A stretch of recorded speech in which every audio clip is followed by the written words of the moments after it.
important to show your love and gratitude to people. Be nice to people. You know, treat them how you want to be treated. Because it might be your last chance. It might be their last day. You never know. Let me take you back 8 years ago, January 12th, 2007. I was in 9th grade, 15 years old. I was selected to be in the select choir. Well, the teacher who was on the select choir named Mr. Cox. Mr. Cox was about 56 years old. He was from New York City. He had a heart transplant like probably 5 years ago before he came here. Well, every day we had practice, like every day. We was getting ready for our big day. It was about 2 months away. Well, Mr. Cox had ordered a disco ball for us in the auditorium. He wanted to show everyone how remarkable he was. He was a very talented man. He ordered stuff from overseas, everywhere, to get this big day ready for us. I love Mr. Cox. I treated him well. That was like the best teacher that I ever had. Well, one day, I went to class, and I seen Mr. Cox wasn't feeling too good. He had a trash bag full of medicine. He was laying upside down from his chair. And I was just looking at Mr. Cox, just staring at him, like, what is going on with Mr. Cox today? Well, the bell had rang for us to leave to go home. So while walking out the door, I walked back inside to look at Mr. Cox. I said to myself, this might be my last time seeing this man. But sometimes you have those thoughts and you don't believe it might be real, but you never know.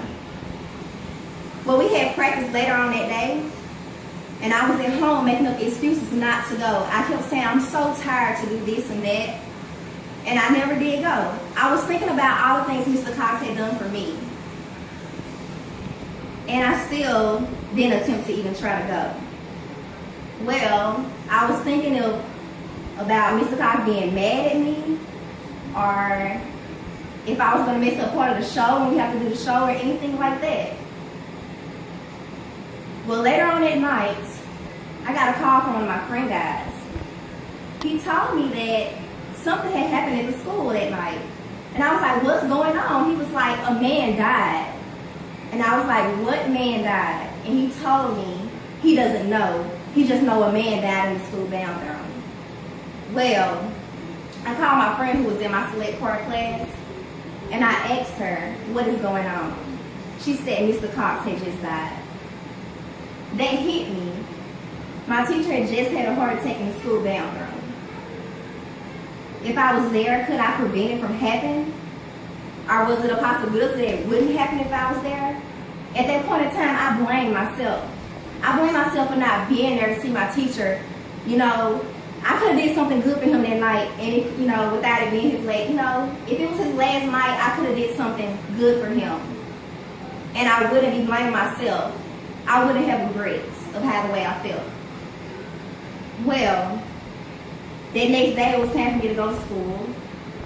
The time I walked into school, I felt so bad. All I could do was cry. We had a big meeting in the auditorium talking about Mr. Cox.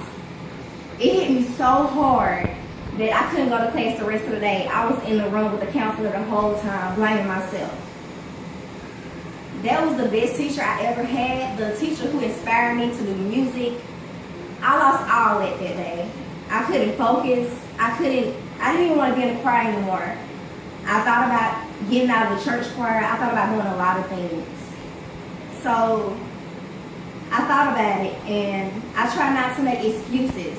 You know, try not to make excuses. Do what you have to do, because it can affect your life. You never know. So from that point on, I would like to say that treat people how you would want to be treated. Never make up excuses. Do what you have to do, because you never know that it could be their last day or it could be your last day. Thank you.